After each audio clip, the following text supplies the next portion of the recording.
Pause, reflect, choose. Hi, this is Butterfly Thoughts with Kelly Savage. Sometimes the smallest thought can change everything when we're willing to pause, listen, and let God's truth speak into it. Today I want to talk about something many of us struggle with, including myself. Slowing down. Not because we don't want peace, not because we do not love God, not because we're trying to run ourselves empty on purpose, but because life can life us, and it can get loud. Schedules get full, responsibilities pile up, people need us, discussions need to be made, work needs to be done, and families need attention. Dreams, goals, and daily demands all seem to pull on us at the same time. And before we know it, we're moving through life on autopilot. We're doing a lot, but sometimes not truly staying still. And I wonder if sometimes God, in his loving and gentle ways, begins to whisper, slow down, come back to me. Make room for what matters. Let me restore you. Because slowing down is not always about doing less, just to do less. Sometimes slowing down is about making space to hear God. So today I want to share 3 signs God may be asking you to slow down. Are there more signs? Absolutely. And God personalizes it for you because, well, you're you and he made you. So these can just be 3 basic signs maybe to look for. The first sign is this: you're constantly exhausted. And this could be spiritually, emotionally, mentally, physically.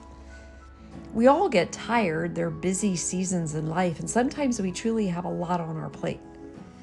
But there is a difference between being tired from a full day and feeling constantly drained in your spirit, mind, and body. When exhaustion becomes your normal, it may be time to pause and ask, Lord, what am I carrying that you've never asked me to carry? What is weighing me down? Sometimes we are exhausted because we are doing good things, but too many things. Sometimes we are saying yes when God is asking us to wait. Sometimes we are pouring out without allowing him to pour back in. Even Jesus stepped away from the crowds to pray. He served, taught, healed, and loved very deeply. But he also withdrew to quiet places.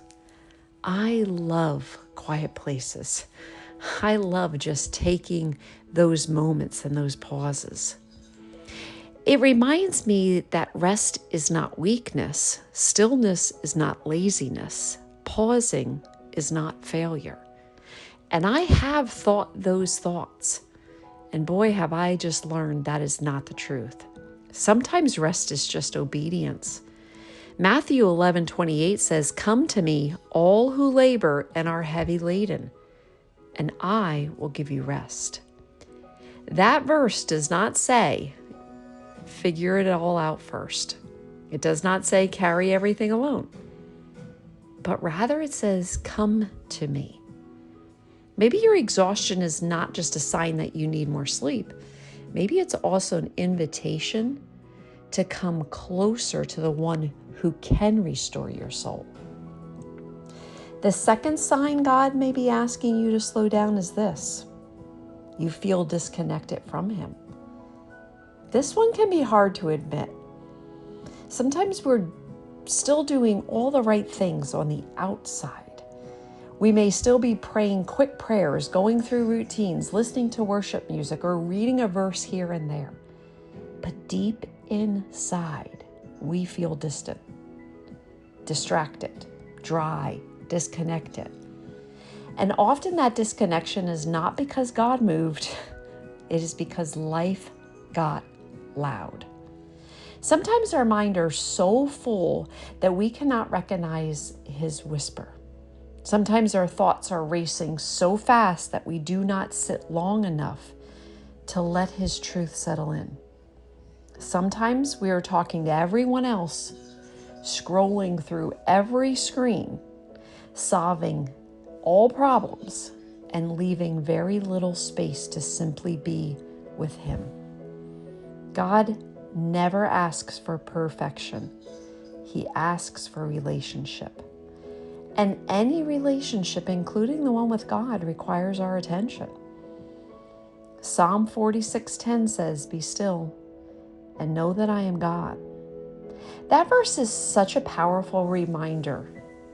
Be still.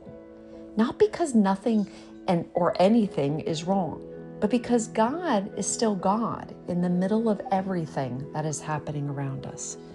Stillness gives our heart space to remember who he is, his promises, his truth. When we slow down, we begin to hear again. We begin to notice again. We begin to recognize his presence in the small moments once again. That quiet conviction, the gentle nudge, the peace that does not make sense, the scripture that meets us right where we're at, the thought that invites us back to truth. If you feel disconnected from God, maybe the answer is not to try harder in your own strength. Maybe it's just the invitation to slow down and come near. The third sign God may be asking you to slow down is this: your schedule leaves no room for stillness. This is a big one. If every part of your day is filled, your soul may have no room to breathe. Sometimes our schedules tell the truth about what we value, what we fear, and what we believe we must control. I have my hand raised on this one too. A full calendar can look productive. It can also make you feel productive for moments, but it can also become a place where peace gets pushed out very easily. We can become so busy managing life that we stop making room to receive from God. Stillness does not always need to be hours long. It may begin with 5 minutes with a true heart towards him. 5 minutes in the morning before the noise begins. 5 minutes in the car before walking into work. 5 minutes before responding to that message. 5 minutes at night to ask God, where were you in my day? Please show me. Stillness is not about escaping life. It's about inviting God into it. And it can make the world of difference. It is a pause that says, Lord, I do not want to move without you. I do not want to choose without you. I do not want to keep running so fast that I miss what you are trying to show to me. Sometimes we need to look at our schedule and ask, where's my time with God? Where's my quiet? Where's my space to breathe? Where's my time to reflect? And where is my margin for peace? Because if there is no room for stillness, there may be very little room for hearing, healing, and being renewed. God's voice is not always loud. Sometimes he speaks in the quiet with those whispers. And if our lives are constantly filled with noise, we may mistake his whisper for just silence. So maybe today is not about changing everything at once. Maybe it begins with one honest question. God, are you asking me to slow down? Not to stop caring, not to stop serving, not to stop dreaming, not to stop showing up, but to stop rushing through life without him. To slow down enough to listen, to pause long enough to reflect, to be still enough to receive, to make choices from peace instead of pressure. Because sometimes God slows us down not to take something from us, but to restore something within us. He may be restoring our peace. He may be renewing our minds. He may be softening our hearts. He may be redirecting steps. He may be reminding us that we are not machines, but His children. And children need time with their Father. So if you are constantly exhausted, if you're starting to feel disconnected from Him, or if your schedule really does leave no room for stillness, maybe this is your gentle invitation. Slow down. Not in shame, not in fear, not because you have failed, but because God may be calling you closer. God wants a closer relationship with you. So in closing, let's pray. Lord, help us slow down when life gets too loud, when life lifes us. Show us where we're exhausted, distracted, or too full to hear your voice clearly. Teach us to make room for that stillness, prayer, reflection, and your word. Restore our hearts, renew our minds, and guide our choices with your peace once again. Help us remember that slowing down with you is not falling behind. It is just coming closer to you. In Jesus' name,